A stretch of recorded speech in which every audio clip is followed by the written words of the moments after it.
Alors, lorsqu'on a PEDMAS, c'est lorsqu'on a l'ordre des opérations en mathématiques.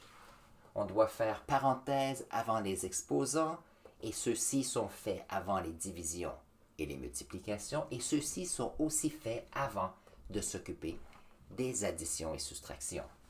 Donc ici, j'avais un exemple et l'exemple était que on a ouvre la parenthèse 5 plus 6, ferme la parenthèse, plus 2 exposant 4, moins 4 multiplication. Alors ici, un petit multiplication, mais on a ouvre la parenthèse 4 moins 1, ferme la parenthèse 3 divisé par 9. Donc, je vais regarder un peu les points. Il se peut que ça soit très facile pour toi, mais c'est une question que j'ai eue cette semaine. Alors, première chose à faire importante, c'est de regarder. On doit faire les parenthèses en premier. Donc, 5 plus 6 nous donne 11, plus 2 exposant 4, moins 4 fois. Je dois m'occuper de l'opération à l'intérieur de la parenthèse. 4 moins 1 nous donne 3, exposant 3 divisé par 9. La prochaine étape maintenant, c'est de faire les exposants.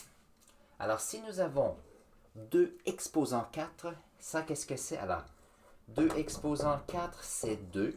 Donc, nous avons la base ici, qui est multipliée par elle-même. Combien de fois? 4 fois. Parce qu'ici, on a une puissance de 4. Donc, 2 fois 2, 4 fois 2, 8 fois 2, 16. Et donc, j'ai 16 ici. Je fais maintenant moins 4. J'ai un autre exposant. Donc, 3 exposant 3, ça me donne 27 divisé par 9. Maintenant, nous avons 11 plus 16 moins 4 fois 27. Donc, je ne peux pas faire 16 moins 4, car les multiplications et les divisions doivent être faites comme opération avant de s'occuper de l'addition et de la soustraction.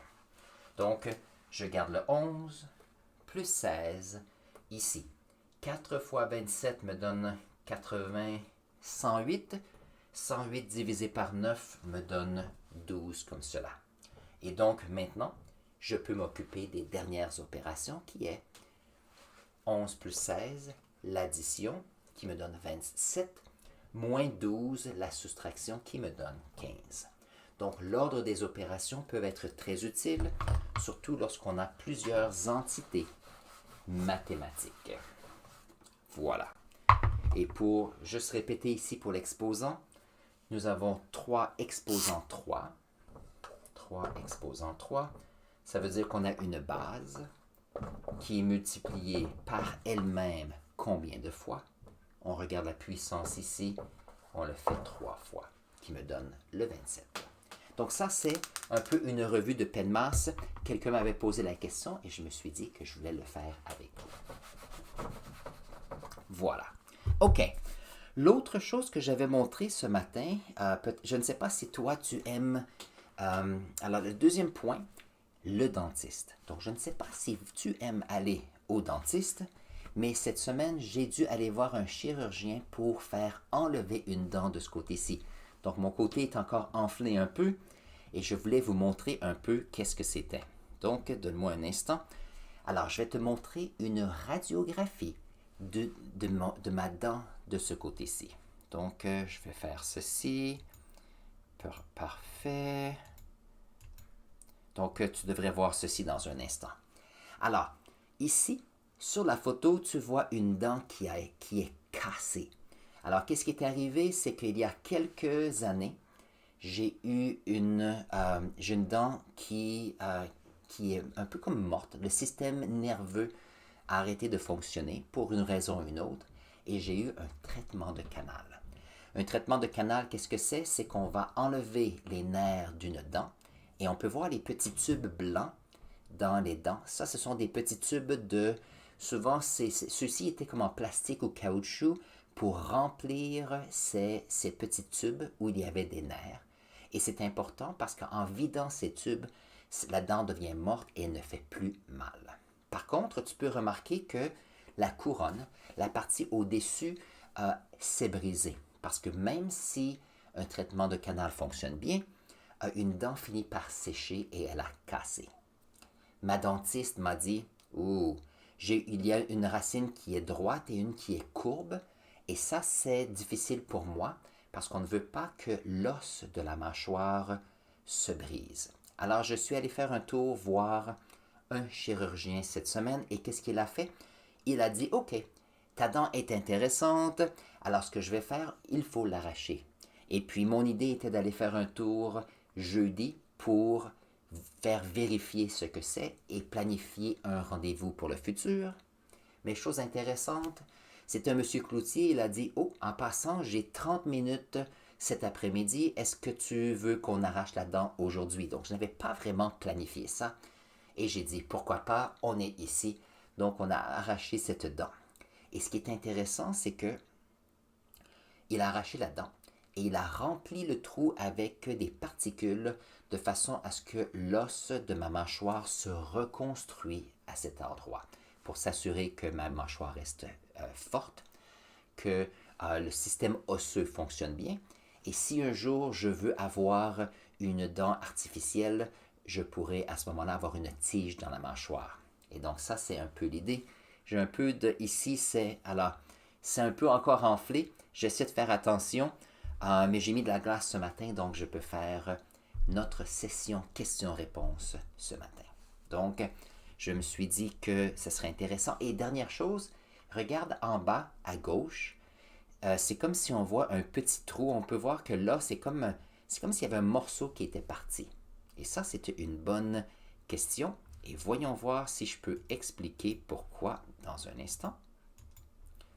Alors, la raison pourquoi la dent il y a eu des difficultés il y a quelques années, c'est que je jouais avec des personnes et quelqu'un, alors c'était un petit enfant qui a sauté et sa tête est sautée juste ici. Donc, un morceau d'os de la mâchoire est parti, mais en même temps, il y a une dent qui a cassé. Et c'est pour ça qu'on a dû faire le traitement de canal. Mais ce qui est intéressant sur la photo, c'est qu'on peut voir qu'il y a un morceau d'os qui était parti de la mâchoire. Donc, il y a des choses que moi, je ne savais pas qu'il y avait un petit morceau de partie, sauf que en regardant la radiographie, qui est une technologie d'imagerie du corps, donc si tu aimes la biologie, c'est quelque chose qui est intéressant pour toi. Lorsque je suis allé à l'université, donc je suis allé à l'université McGill à Montréal, et puis mon endroit favori pour étudier était dans une section de biologie dans la bibliothèque, dans la section sciences. Donc il y avait une bibliothèque pour les sciences, un pour les arts, les ingénieurs avaient un autre endroit. Donc il y avait différentes bibliothèques. Et puis la section que j'aimais bien, il y avait tout un rayon sur les chirurgies de la mâchoire. Donc la reconstruction de la mâchoire, soit pour les chirurgies plastiques ou pour ceux qui ont eu des accidents quelquefois. Donc, il y a des personnes qui ont des accidents de ski, accidents de voiture, et à ce moment-là, on peut les reconstruire. Ou quelquefois, il y a des personnes qui veulent reconstruire leur menton, changer la façon que la mâchoire est faite.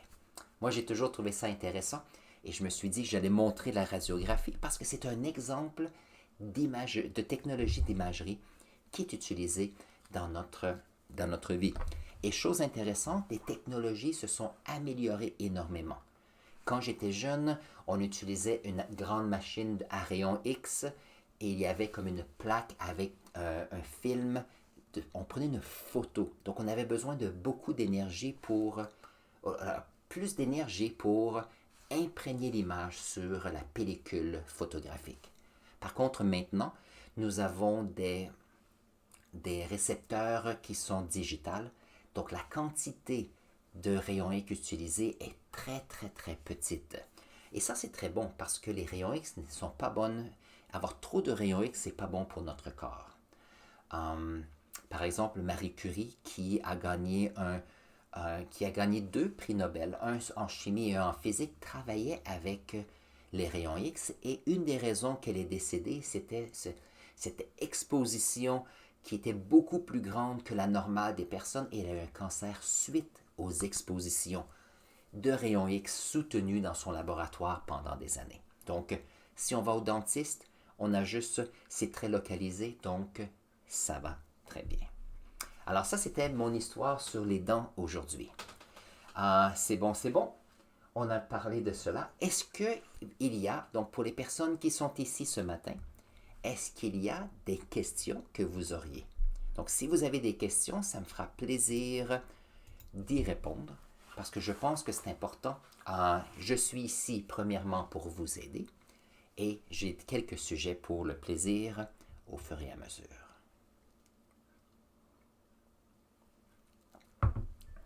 Donc, voyons voir.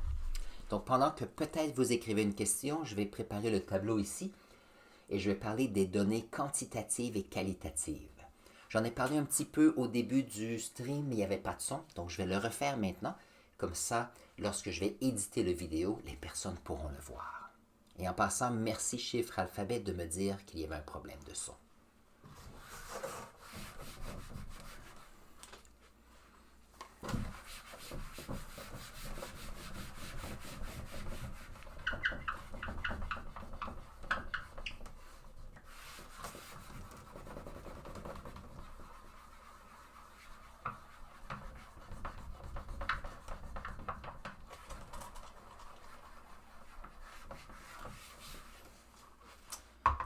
Voyons voir. Donc, les données.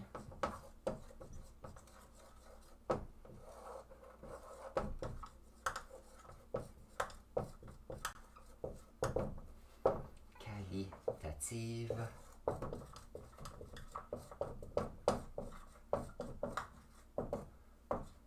Comme ceci. Parfait.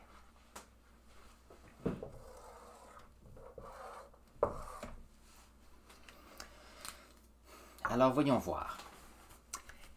Ce matin, je vais parler des données quantitatives et qualitatives. Donc, lorsqu'on fait un labo, donc la semaine passée, on a parlé de différentes variables et considérer l'hypothèse et les questions lorsqu'on fait un labo.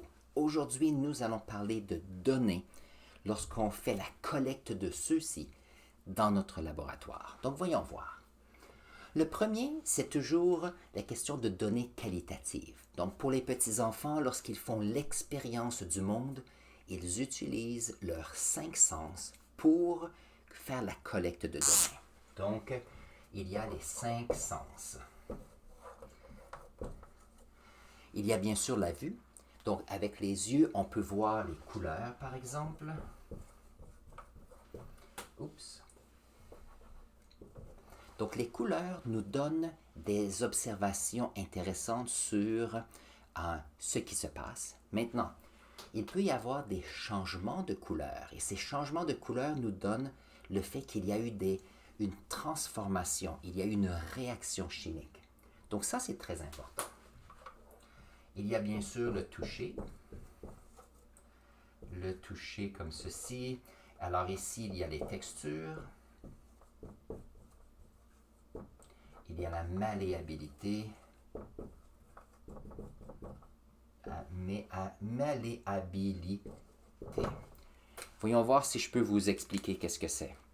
Donc, si nous regardons par exemple ce fil électrique, c'est un fil ici qu'on utilise en Amérique du Nord et à l'intérieur, il y a un fil de cuivre. Le fil de cuivre peut être plié, il change de forme, il est malléable. Si nous avons par exemple un morceau d'une brique et on essaie de la plier, elle va casser. Pourquoi? Parce que une brique n'est pas malléable. Une autre chose utile, c'est la texture. Donc, si on a par exemple un clou comme ceci, avec les mains, avec les doigts, on peut toucher à savoir la texture de celui-ci. Bien sûr, si on prend les vêtements, les textures ont tendance à être plus douces, d'autres textures peuvent être plus rugueuses. Donc ça, c'est intéressant. Il y a aussi la viscosité. Non, c'est pas le mot. Ça va dans l'autre section. Je m'excuse. Alors ça, je pense que c'est bon. Il y a l'ouïe. L'ouïe, c'est intéressant.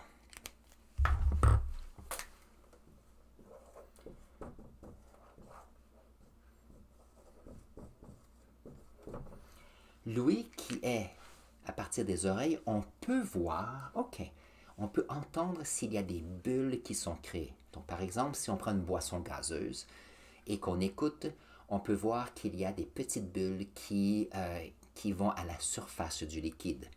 Il y a certaines réactions chimiques, si on écoute et il y a la formation de bulles, on peut les entendre. Donc ça, c'est intéressant, bien sûr.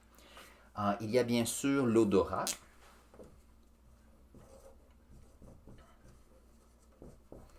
Alors ici, l'odorat, qu'est-ce que c'est? C'est avec notre nez, on peut remarquer des changements d'odeur. On peut sentir qu'il y a quelque chose qui arrive. Bien sûr, il faut faire attention parce que certains gaz peuvent être nocifs, bien sûr, mais à la maison, on a quelques bonnes idées. Et une autre chose ici, ce sont les états. Vous savez, lorsqu'on a les états de la matière, est-ce qu'on a un gaz, un liquide? Oups, je vais changer ça. Est-ce que c'est un gaz, un liquide ou un solide? Avec le toucher, on peut remarquer cela. Donc, ce sont ce qu'on appelle des données qualitatives. On peut leur donner des qualités, et je peux même des qualités pour découvrir l'information qui sont là. Donc ça, c'est intéressant. Bien sûr, les données qualitatives, si on peut les voir pour la plupart, on peut bien sûr prendre une photo, soit avec un appareil comme ceci, ou un appareil photo si vous avez une caméra. Les photos est une excellente façon de documenter les données qualitatives. Donc, je vais ajouter ici l'idée qu'il y a une photo, comme ceci. Et on peut même en faire des vidéos. Documenter avec une vidéo ce que nous faisons en laboratoire est une excellente façon de documenter ce que l'on fait. Donc, la prochaine fois que vous êtes à l'école ou à la maison, vous pouvez décider de désigner quelqu'un qui sera la personne qui prendra les photos ou qui prendra les vidéos. Comme ça, la personne ne se salira pas les mains et c'est une excellente façon de documenter ce que vous faites. Donc ça, c'est ce qu'on appelle les données qualitatives. Maintenant, qu'est-ce qu'on peut dire sur les données quantitatives maintenant? Donc, les données quantitatives, on peut se rappeler qu'il y a le mot quantité. Donc ça ici, ça veut dire qu'on peut mettre des unités de mesure qui est intéressant. Par exemple, on peut avoir le Celsius pour les températures. Alors, la température est une valeur qui est spécifique et ça, c'est intéressant. Maintenant, ça peut être aussi les points d'ébullition ou de fusion. Donc, ce qui est intéressant, par exemple, l'eau au niveau de la mer l'eau distillée va passer de solide à liquide à peu près 0 degré Celsius, ou exactement, ça dépend des conditions de votre maison. Si vous avez une ébullition, donc l'eau va passer de liquide à gaz à 100 degrés Celsius. Donc ça, c'est intéressant aussi. On a des données spécifiques. Un autre exemple serait les centimètres. Donc ça ici, ce sont les dimensions. Avec une règle, on peut mesurer les longueurs. Excellent, on a des unités, données quantitatives. Une autre chose intéressante, il y a la dureté.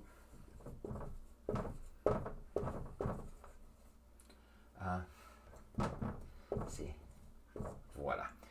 Par exemple, il y a l'échelle de Mohs. Lorsqu'on parle des minéraux, il y a l'échelle qui va de 1 jusqu'à 10. Il y a le talc qui est à 1 et le diamant qui est à 10. On peut donner une valeur sur la dureté. Un diamant est une matière naturelle qui a une très très grande dureté. Et ça, on peut le mesurer avec cette échelle, bien sûr. Autre point intéressant, oui, il y a alphabet, ici, chiffre alphabet la semaine passée qui a la masse volumique, comme ceci. On a les masses en grammes ou kilogrammes. Et on a le volume en centimètres cubes ou en mètres cubes. Fantastique! La masse volumique est une donnée quantitative. on peut mesurer les masses, les volumes et donc les quantités. Aussitôt qu'on a une unité, on peut le mesurer, c'est fantastique. Un autre exemple, c'est la conductivité. Conductivité. Donc, par exemple, l'ampère. On peut mesurer le voltage, l'ampérage dans un circuit,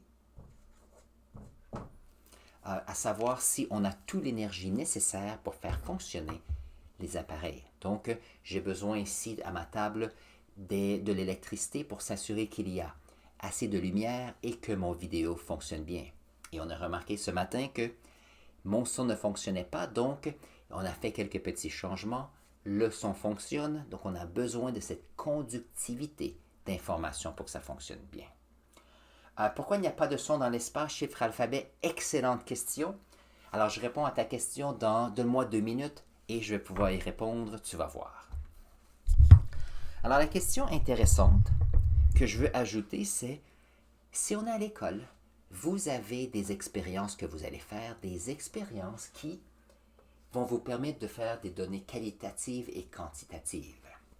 Maintenant, qu'est-ce qui arrive si on n'est pas à l'école et qu'on est à la maison, nous apprenons virtuellement, nous n'avons pas la chance de pouvoir avoir l'équipement nécessaire. Alors, je vais vous montrer quelques exemples d'équipements que vous pouvez avoir à la maison qui peuvent vous aider.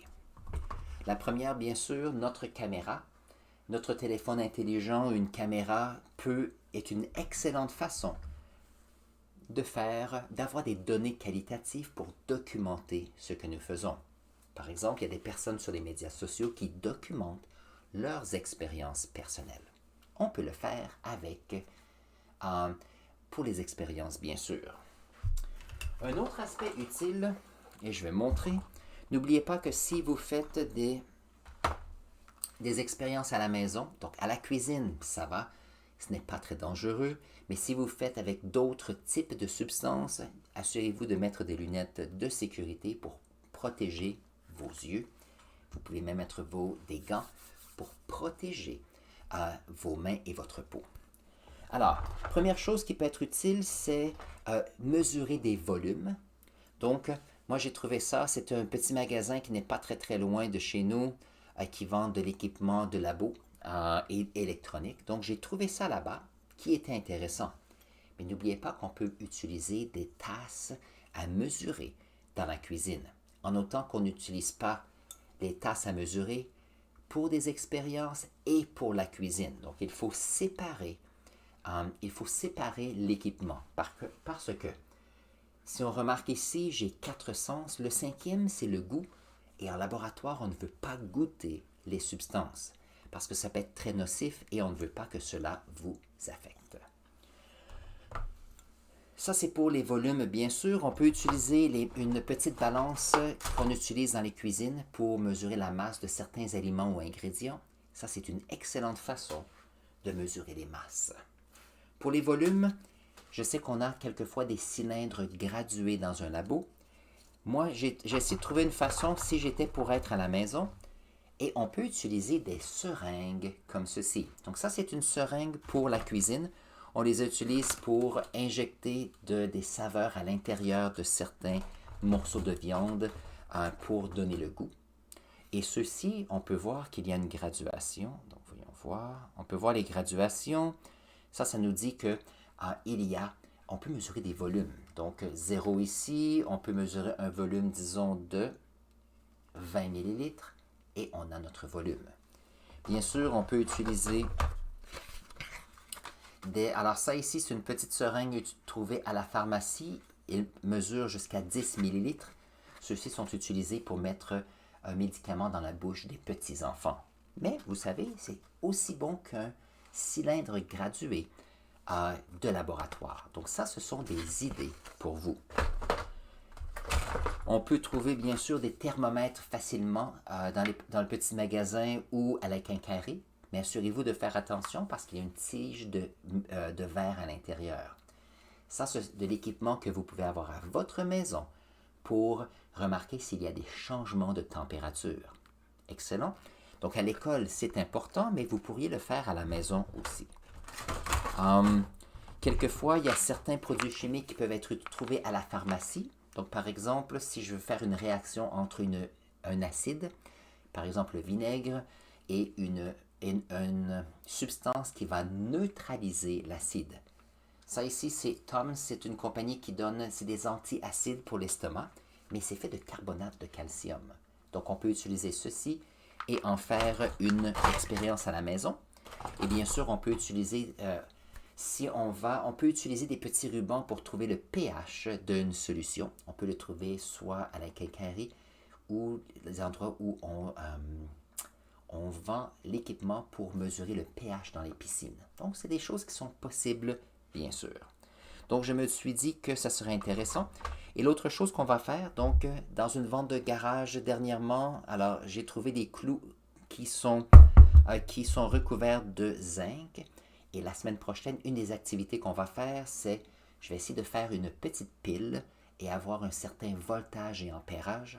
Je vais utiliser deux métaux, le cuivre dans un fil électrique et ici le zinc qui est sur le clou ici. Donc, des moyens de faire des expériences à la maison. Il s'agit d'être ingénieux dans ce que nous faisons. Donc, je me suis dit que ça pourrait être intéressant pour vous. Très bien. Et ça nous mène à la prochaine question. Et la prochaine question vient de chiffre alphabet. Celle-ci est: pourquoi n'y a-t-il pas de son dans l'espace? Et ça, c'est une excellente question d'astronomie.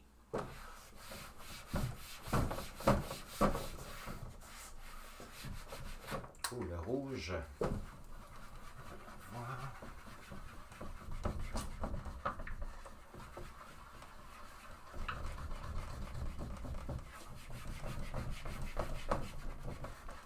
Okay. Alors, la question est intéressante et je vais expliquer le mieux que je peux pour que tu aies une bonne compréhension. Donc, pourquoi n'y a-t-il pas de son dans l'espace?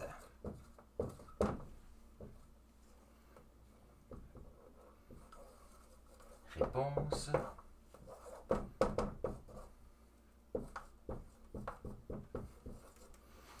Alors la réponse rapide serait parce que dans l'espace, il y a le vide. Mais ça n'explique pas vraiment ce qui se passe. Donc voyons voir si je peux expliquer un peu pour vous ce qui est intéressant. Alors le son, onde sonore. Alors le son est propagé, donc peut se déplacer à partir des ondes sonores. Donc moi je vais vous donner quelques exemples qui est intéressant. Donc si j'ai ici quelqu'un, alors si quelqu'un, je vais vous montrer un exemple. Je prends une feuille de papier comme ceci. Je vais faire un petit cône. Et si je parle comme ceci, vous pouvez entendre ma voix un peu plus forte. Pourquoi est-ce qu'un cône ici permet de pouvoir projeter la voix un peu plus? Voyons voir. Lorsque je parle, le son va partout. Lorsque j'ai ceci, le son est concentré à un endroit. Alors, qu'est-ce qui arrive? C'est que je mets le son. C'est une onde sonore. Donc, une onde comme ceci. Et lorsqu'il quitte le cône, le son est dirigé. OK. Qu'est-ce que c'est ces ondes comme ceci? Je vais vous montrer. Vous savez, lorsqu'on va à la mer, disons qu'on va dans le parc. Alors ici, il y a un étang. Alors un étang comme ceci. Si nous envoyons un petit caillou ici, donc quelqu'un envoie un caillou, il y aura des ondes à la surface de l'eau. Donc il y aura des ondes qui seront formées à la surface de l'eau. Donc vous avez sûrement déjà vu, si vous n'avez pas eu la chance de le faire, si vous pouvez aller dehors de façon sécuritaire, trouver un endroit où il y a de l'eau et vous pouvez envoyer un petit caillou. Si vous ne voulez pas sortir dehors, vous pouvez prendre un verre comme ceci à la cuisine, vous mettez de l'eau et prenez un petit grain de poivre, par exemple, et laissez-le tomber. Vous pouvez même utiliser un petit caillou et regarder comment est-ce qu'à la surface de l'eau, il y a des ondes. Donc, il y a des ondes ici. Chose intéressante, si moi j'enlève ceci et j'enlève cela,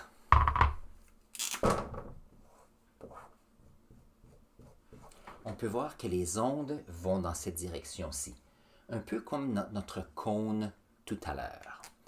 Alors ça ici, ça veut dire que les ondes se déplacent. Maintenant, je vais vous donner un autre exemple qui est intéressant.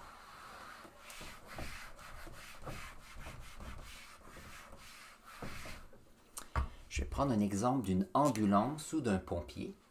Disons que prenons un pompier comme ceci. Alors on a la roue et il y a une sirène ici, comme ceci. Et nous avons notre personnage qui est ici. Donc ce qui est intéressant, si le camion vient vers nous, nous entendons oui ou oui ou oui ou. Donc ça c'est le son que je fais. Je sais, je ne suis pas un artiste. Alors oui ou oui ou oui ou. Mais une fois que le camion est passé et continue plus loin, on a un son qui va changer. Ce sera oui ou oui ou oui ou. Donc je le refais. Oui ou oui ou oui ou oui ou oui ou oui ou. Le son va changer. Alors à quelque part, le son change lorsqu'il y a des déplacements. Voyons voir qu'est-ce qui se passe. Alors, ce qui est intéressant, c'est que lorsque nous avons la sirène qui est ici, nous avons un onde. Donc, c'est comme si le son pousse sur l'air. Vous savez, il y a de l'atmosphère. Nous inspirons partie de l'atmosphère. Nous expirons une partie de l'atmosphère. Il y a un gaz. Donc, lorsqu'il y a un son, c'est comme si on poussait sur l'air, comme ceci. Mais chose qui est intéressante, c'est qu'une fois que le son est sorti, le camion avance. Ça veut dire qu'on a des ondes sonores qui sont, par exemple, d'une certaine distance. Donc, si moi j'étais pour faire des ondes, j'ai une onde qui est comme ceci. Voyons voir si je peux le faire un petit peu plus. Ça, ce sont les ondes que je vois. Par contre, aussitôt que le camion est passé et est dépassé ici, donc voyons voir.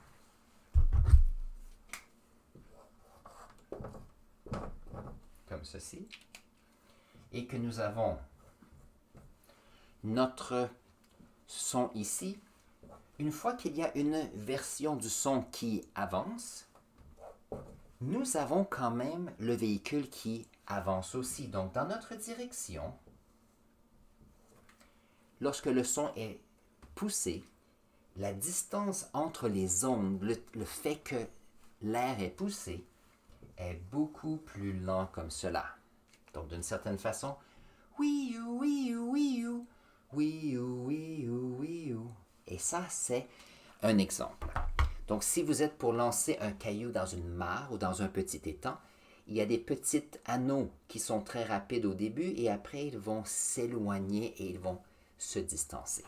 Mais pour faire cela, on a besoin de l'atmosphère. Donc, les ondes sonores ont besoin de l'atmosphère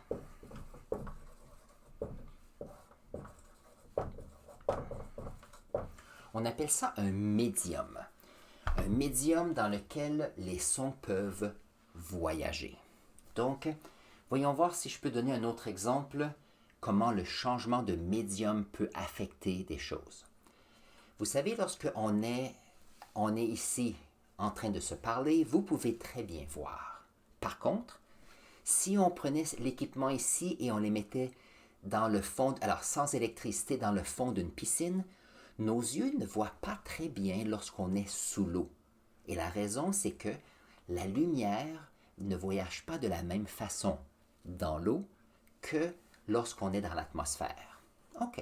Donc, si on change de médium, si on change de milieu, la lumière change de propriété. Lorsqu'on change le milieu, les sons peuvent changer aussi.